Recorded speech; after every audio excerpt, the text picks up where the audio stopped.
Well, hello there. I didn't see you come in. Make yourself at home. Have a drink. While I give some attention to some underappreciated characters and storylines that I personally love. And I hope you grow to love as well.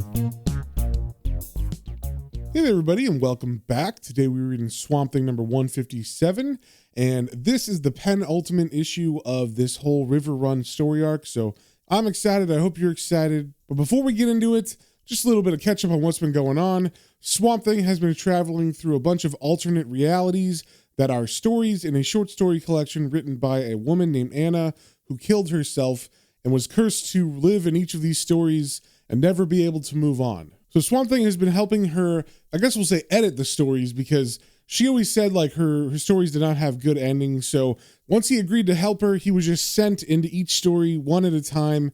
And then once he finished with one story, he would just automatically move to the next. And each of these short stories in these alternate worlds have been very interesting and really fun to go through. It kind of reminded me of the Rick Veitch run at the end when he was going back through time and he was appearing kind of randomly. Then things would happen to him, and then all of a sudden he would disappear again. And that whole Rick Veitch run is one of my favorites, so it was very cool to have the similar feeling while reading this Mark Millar run. And like I said, this is the penultimate issue of this little River Run story arc. So first things first, with issue 157, we got the cover. We see a stone carving of Swamp Thing's face, and actually this cover is by John Tuttleben, which is kind of cool, because he was one of the main artists in the Alan Moore Swamp Thing run. So it's good to see him doing Swamp Thing again.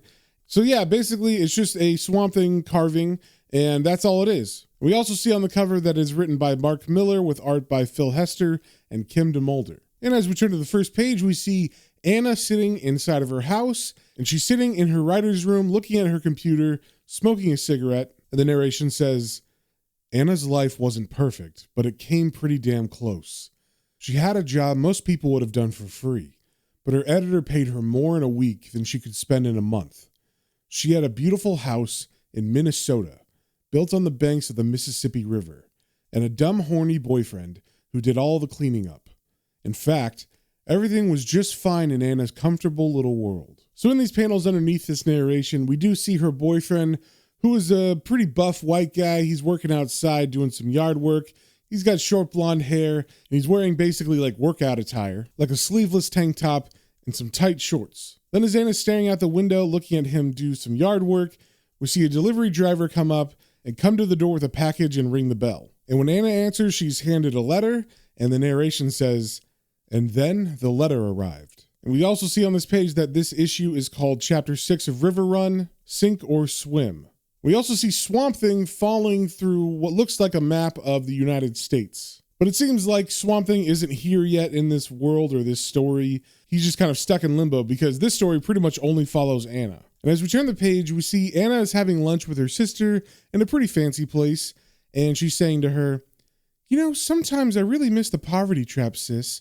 Crippling debts and stress-related illnesses were the best excuses in the world for not having kids." And her sister replies, "What's wrong, Anna? Did Bobby catch a run of the Partridge Family and want to be a daddy again?" And then Anna kind of smiles at her and says, "Yeah, so it's a choice between an emergency hysterectomy and going celibate. What do you reckon?" And her sister replies, "Celibate? Give me a break." And then Anna cuts her off as she begins to rummage through her purse, and she says, "Oh, I almost forgot. Wait till I show you what I got in the mail this morning. Somebody sent me a chain letter. Can you believe it?" And then Anna hands the letter to her sister, and her sister opens it and reads it and says, "Jesus. Send 13 copies of this letter to your friends and you will have good luck. Ignore it and bad luck will be sure to follow. Oh God, this is awful. Now you've got to make 13 copies to break the spell." And Anna kind of laughs and says, "Oh, grow up, sis. Here's an easy way to break the spell." And then she takes the letter and she pulls out her lighter and she lights it on fire. And her sister is very alarmed by this, saying, "Hannah, what are you doing?" And we can see all the other patrons are kind of looking and being like, "What is that woman doing, setting something on fire in the middle of a restaurant?" And as it finishes burning, Anna says to her sister, "Come on, don't tell me you take that shit seriously." And her sister replies, "Yeah, well, maybe. Breaking the chain's supposed to mean bad luck, big sister. I guess that's your future up in smoke." But Anna doesn't seem too worried about this. She's kind of smiling as her sister says this. And then we get to later that day with Anna talking on the phone in her house, and she's speaking to her publisher. And she's saying, "What are you talking about? An IRS investigation? Oh, come on, Philip, don't bullshit me. What about my $4,500? And the publisher replies, That's what I'm trying to say, Anna. We're not paying anybody anymore. The company's gone into the hands of the receivers. And upon hearing this, Anna replies, Oh, Christ, that's terrible. Does that mean...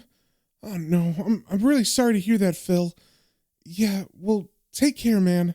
Okay, bye. And then as she hangs up the phone, her boyfriend walks into the room, and maybe he kind of overheard that conversation because he asks, Bad news?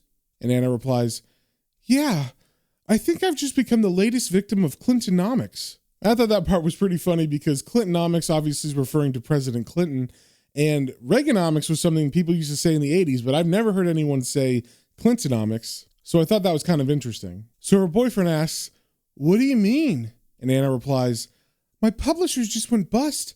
The IRS took them apart and nobody wants to pick up the pieces. And it doesn't seem like her boyfriend quite understands the severity of the situation because he comes up behind her and he says, Oh, come on. It's not like we're going to starve or anything. I mean, we can always dip into our savings if things get really desperate. And then he starts massaging Anna's shoulders. And as she kind of leans back into that, she says jokingly, Stop trying to cheer me up. You're the one who'll have to hustle his ass, pretty boy. And her boyfriend replies, Oh, be positive, Anna. At least now you can really get started on your own book. And then Anna looks at her writing desk and says, I guess so. I never thought of that. Who knows? Maybe good luck's still running our way after all, eh? Then we get a panel of the printer, and sticking out of the top of it, we can see the chapter page of her book, which is called River Run, and the prologue is Flotsam and Jetsam, which is what the prologue was called at the beginning of this whole River Run story arc. So this is alluding that this is the actual story of Anna and what really happened with her. Then we turn the page and we cut to the next day, where Anna and her sister are inside of a bookstore, and Anna's saying to her, I know I should be depressed, but I really haven't felt this good in ages. Someone's been interested in River Run for a while, but I've been too busy writing stupid comic books to get back to them. Maybe losing my job was the big push I needed. And as her sister looks through the books on the shelf, she says, What's Bobby doing about all this? I mean, can't he get a job till things pick up again? Then both the women take their books to the cash register, and as the man rings it up, Anna says, Are you kidding? He doesn't want a job. That's why he moved in with me, for Christ's sake. The ugliest person in every relationship has to be the breadwinner. And her sister replies, If you say so. And then Anna looks back at her and says, And besides, if he were out working all day, who'd do all my cooking and cleaning? But she is interrupted by the person ringing her up at the cash register because Anna's credit card was denied. And the cashier says, I'm sorry, your credit card isn't valid. You'll have to pay for these books in cash. And Anna asks, Are you sure? I'm up to date on all my payments. And the cashier replies, That's not what it says here, ma'am. Now pay for these books or put them back. Other people are waiting, you know. And then Anna looks behind her and sees a very long line of people waiting to be checked out. And a very embarrassed Anna turns to her sister and says, Sis? And then Anna's sister opens her purse and says, Relax, big sister. You can pay me back when your book's an international bestseller. Then we cut to Anna's house later that night, and she's sitting in her writer's room talking to her boyfriend, and she's saying, I've never been so embarrassed in my life, Bobby. A couple of days ago, I could have bought that store. I called the bank to find out what happened, and it was like they never heard of me. They couldn't even find a trace of my account. And as she's talking, Bobby goes over to the window, and he notices how bad it's raining outside. And he says, Man, look at all this rain. I don't think I've ever seen a storm as bad as this. I really hope the river can take it. Then a very defeated-looking Anna says, Bobby, do you think all this bad luck has anything to do with that chain letter? And Bobby kind of smirks and looks at her and says, Oh, come on, don't be stupid. It's probably just a dumb computer error or something. I bet it's all sorted out in a day or two. And Anna replies, I hope so. Right now it feels like it's going on forever. Then Bobby walks over to her and tries to change the subject, saying, So anyway, how's River Run shaping up? You seem really into it. And Anna replies, It's getting there. I've worked out a neat structure for the stories. You see, each one of them takes a place in a different reality, kind of like the alternate worlds you used to find in comic books when you were a kid.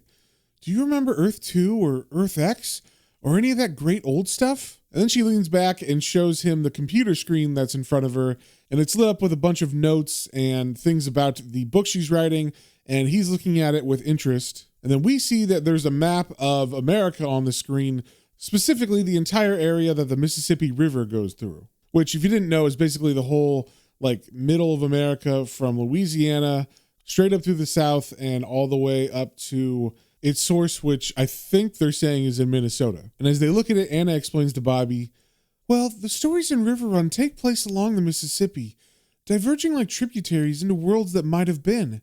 It's kind of like an homage to those old comics, you know? I just wish the plots worked out a little better. And I'm not sure if they're saying that Bobby's disinterested, but they're not really showing her offended. When Bobby doesn't really say anything back to her about this whole storyline she's talking about, he just turns around and leaves her at the computer saying, well, I'm off for a bath, Anna. Last chance if you need a pee. And she just turns to him and smiles with tired eyes and says, I can't be bothered.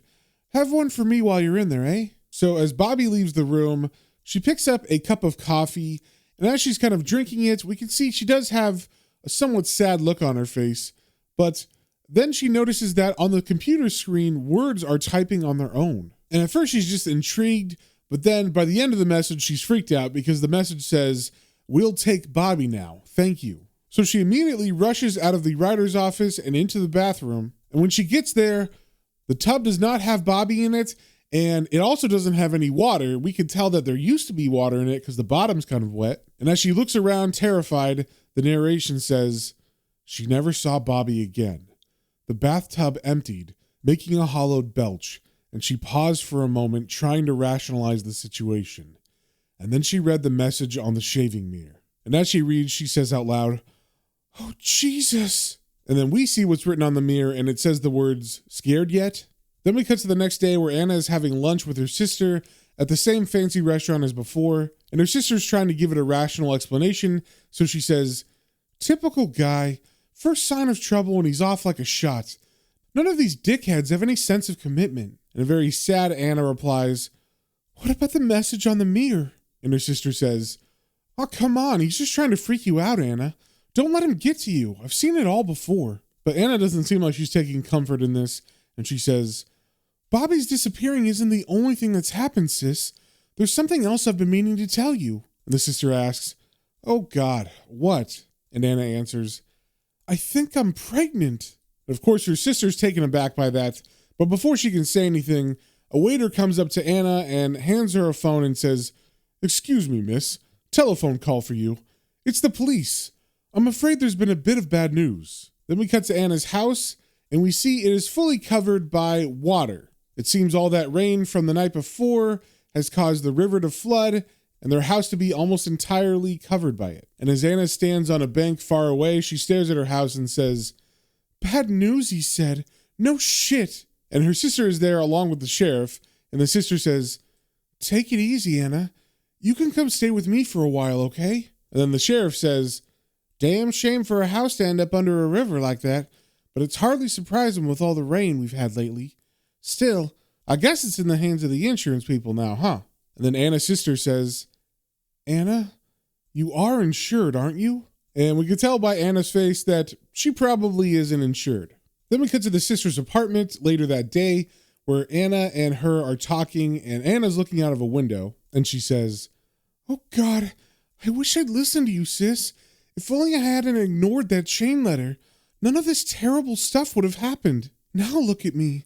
No job, no house, a baby on the way, and no boyfriend. Christ, what's the point of living? And then her sister walks up and says, hey, come on. Don't talk like that, big sister. But with tears in her eyes, Anna snaps back, well, it's true. I don't have anything left in the world, sis. I might as well be dead. And then her sister gives her a hug and says, you've just been through a rough patch, Anna. It won't last forever. Why don't you just finish your book and leave all the worrying to me, eh? And Anna replies, what about the baby? And her sister answers, oh, come on, girl. Why do you think God created abortion clinics? So we cut to sometime later. They don't really say, but the narration makes it seem like it's a couple weeks or months later.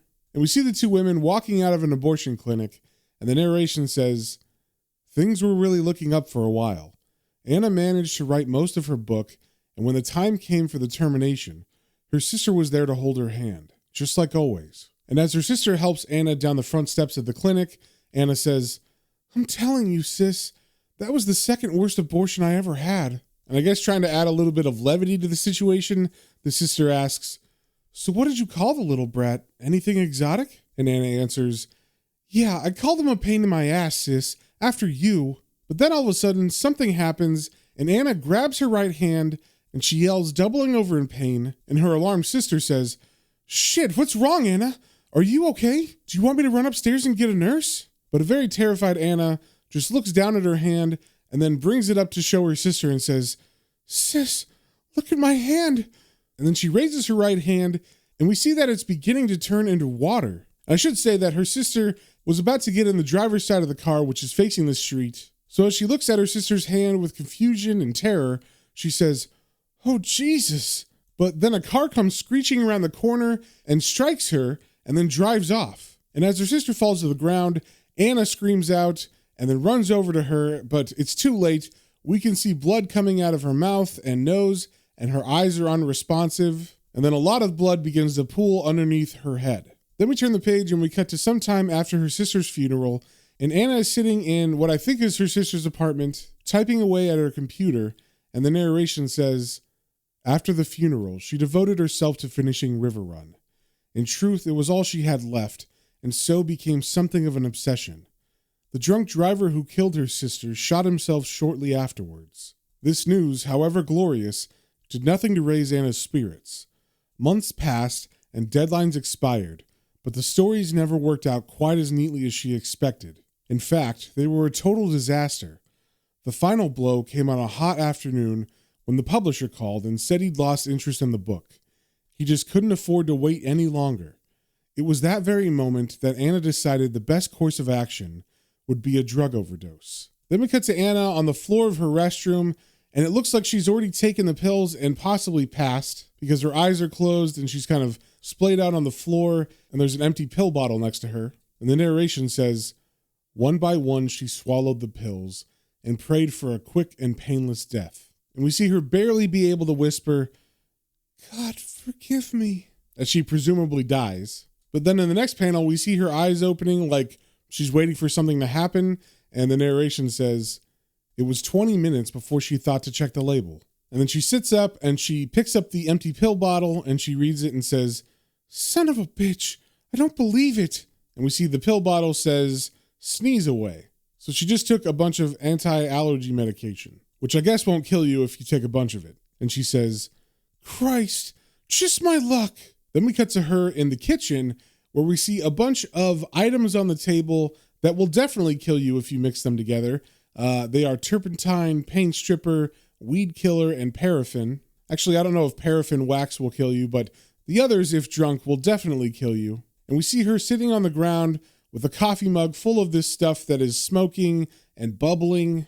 And as she's about to drink it, she says, "Right, if this doesn't work, nothing will." And we do see that she is hesitant. She kind of holds for a second and she says, "Oh, Jesus, what am I doing?" And then I guess she decides to go through with it because we see her drink the mug of poison, and the narration says, "At first, nothing happened, and then something popped and fizzed in her gut, and everything she was began to dissolve like happy memories. Briefly, she was 8 again, and her shoulders burned in the summer sun as she and her sis stood in the sea searching for pretty starfish. For a moment, she tasted salt water on the tip of her tongue, and then nothing." Then we cut to the outside of her apartment, and it's nighttime, and standing on the street is Anna, and she's holding her book River Run to her chest, and then she flips the book open and says, "What am I doing here? Where in the name of Christ am I?" Then she looks across the street, and she sees her own body being wheeled by some paramedics into an ambulance. And she sees that her face is covered with blood that came up after she died, and the poisons either dissolved or burned her insides. And as Anna watches them, all of a sudden behind her a voice says, "You are dead, Anna. This unfortunate chapter in your life has reached a conclusion." Then Anna looks behind her and sees Swamp Thing standing there, and he continues saying, The final story ended here, at the source of the Mississippi. Nothing lies beyond chapter 6. It's all over. And then she turns to face him and says, well, that's just great. Thanks a lot for saving me. I mean, I really don't know what I would have done without you. And Swamp Thing is not picking up on her angry sarcasm, so he says, but this means your soul remains bound to the Mississippi as a wandering ghost. I thought you'd be angry. And she yells back at him, of course I'm angry, you idiot. I'm just being sarcastic. And then she walks away from him and Swamp Thing says, I am sorry. And then Anna says, not half as sorry as I am. I've spent the last couple years trapped in this crappy paperback, and now it looks like I'm going to be stuck here forever. And then just as she says that, she doubles over in pain and says, oh shit, my stomach. And Swamp Thing says, Anna? And then Anna's body begins to transform into water. And she looks terrified as this is happening, and Swamp Thing runs over to her and yells, Anna! And the narration says, and then it happened. An icy pain shot into her heart, and she threw him a final confused expression. It wasn't supposed to end like this. And then she was gone. Just another lost soul claimed by the sea. So I guess her body couldn't hold itself together once it was water completely, and it splashes to the ground, and then we see it going into a storm drain, and her book River Run that she was holding doesn't turn into water. It just falls to the ground, and then Swamp Thing picks it up, and he begins flipping through the pages, and it looks like maybe he's trying to find some answers inside of it. But that, my friends, is the end of the issue. And that was a pretty crazy ending to all these stories as well. I mean, they don't really explain anything. All that, I guess, will be in the next issue. But I believe this is like the true story of what actually happened to Anna. But I believe this is like the version she wrote down before she killed herself. Because they did say that this was chapter 6 of the book. So it's a little bit confusing, but it is a very interesting way to tell all these different stories. And hopefully in the next issue, we get a lot of explanations and reasons for why everything happened. But we'll have to wait until next week. So if you guys have any comments, questions, or suggestions, you can email me at planestrains.and-comicbooks, all one word, @gmail.com. And remember, until next time, stay swampy.